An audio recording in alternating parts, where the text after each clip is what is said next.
Wander into the wild world of Michael Jackson. Everything he does is spectacular and larger than life. A world where money is no object. $6 million in one day? No object unattainable.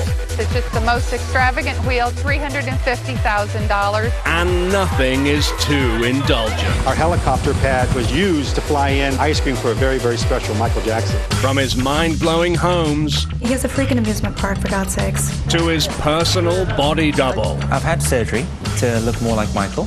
Michael does whatever he wants. He had munchkins here in the garden greeting the guests. We'll show you exactly how he spends his cash and answer the question everyone wants to know. Is Jacko going broke? Forget what you've heard. This is MJ like never before. It's the fabulous life of Michael Jackson.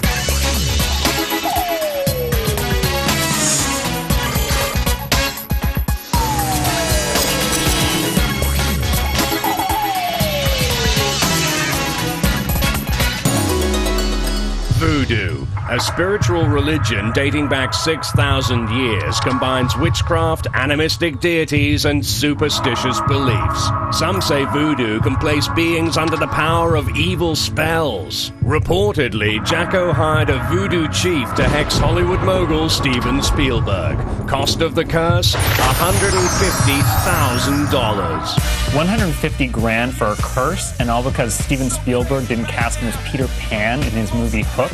When most people get angry, they send a nasty note. Michael Jackson goes through a voodoo ritual. Dropping 150 grand on a curse is ordinary in the life of Michael Jackson. A life filled with out-of-this-world vacations and unimaginable homes.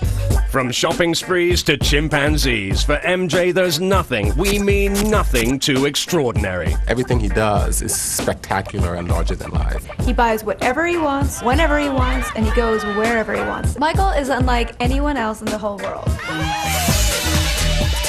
When you're Michael Jackson, you literally cannot walk down the street. You can't go to the grocery store or the mall.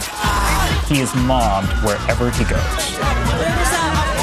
In 2001, 3,000 people swarmed Michael at the Bombay International Airport. And in Moscow's Red Square, thousands enveloped his limo just for a glimpse of the megastar. Because when you're MJ, an ordinary day usually turns into all-out chaos, like it did in 2002 in New York's Times Square.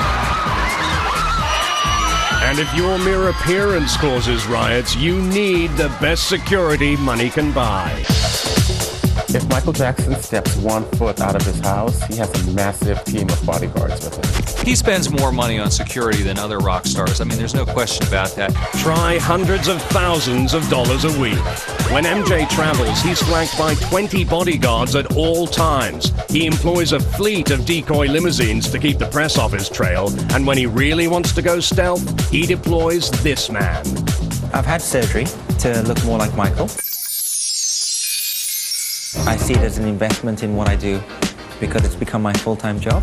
Navi is Jackson's body double. His only job? Make people think he's Michael Jackson, while the real MJ gets away scot-free. Jackson is so global. It's exciting. I've had a phone call by about 2 o'clock, and next thing you know, by 6 o'clock, I'm catching a flight to Japan. Watch as Japanese fans swarm Navi's limo, convinced he's the real deal. There was thousands, and they just started jumping over, and they had to call more police. So it is frightening at times. It's out of control. This guy has his own clone. But the craziest part is he actually needs one. To escape all the chaos, the real MJ only travels in style. When you're MJ, it's first class or bust. Nothing but the best. When it's not private jets, it's the Concorde. Cruising at more than twice the speed of sound, the Concorde is tricked out with the finest leather seats, Rolls-Royce engines, and its very own wine cellar. Michael Jackson flies the Concorde everywhere. For him, it's nothing. Cheapo, zero, Zippo. Zippo? Try round trip for 12 grand. And Michael doesn't fly alone. There was a story that Michael was flying the Concorde and actually bought a ticket for his doll, 12 grand, to seat a puppet. And when he lands, Michael hangs his hat in only the finest hotels. Michael Jackson is the king of pop, so he also vacations like a king. You can't be seen as a little hole in the wall in the middle of nowhere. You have to be seen as the best. When Michael heads to paradise, he stays in the exclusive Royal Towers at the Atlantis Resort, Bahamas. Set among lagoons, waterfalls, and a life-size Mayan temple, his lavish suite runs a staggering $25,000 a night. In gay Paris, it's the Hotel de Crillon, where Michael's digs include 2 living rooms, 3 bedrooms, 4 bathrooms, private sauna, piano, and a 1,400-square-foot terrace. In 2002, MJ shelled out $62,000 for a 5-day retreat.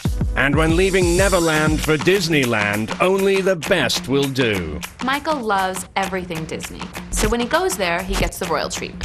At Euro Disney, Michael takes his own private elevator to the prestigious dual-level Sleeping Beauty suite. And at Disneyland in LA, MJ books 3 floors all to himself. Personal chef costs extra. Michael, because he's truly a megastar, drew the highest level of attention. 24-hour watch with security, access to and from the tower which he stayed in was restricted. Cost was no object. On call 24/7, Chef Larry costs Jacko an additional $2,000 a day. It's one of the 3 or 4 times that I've seen our helicopter pad used for a celebrity, and in this case to fly in ice cream for a very, very special Michael Jackson. For MJ, airborne ice cream deliveries are typical because Michael always gets what he wants. When MJ goes out to eat, it's not like the rest of us. He'll go to a Chinese restaurant and ask for a hamburger, or he'll go to an Italian place and order sushi. It's never off the menu. Like at New York's Le Cirque 2000, where MJ's food is prepared in a $3 million custom-made kitchen. Or here at the ultra-posh L'Orangerie in Los Angeles, where the food is FedExed from France daily. It's unlike any other restaurant in Los Angeles. It better not be. For $50, Michael's eggs aren't served with toast, they're covered in caviar. But why reserve just a table when you can book an entire restaurant for yourself, like he did at this New York landmark?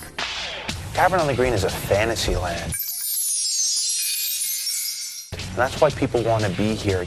We wouldn't close the whole restaurant any time of year for under $100,000. Tavern on the Green is the country's most profitable restaurant.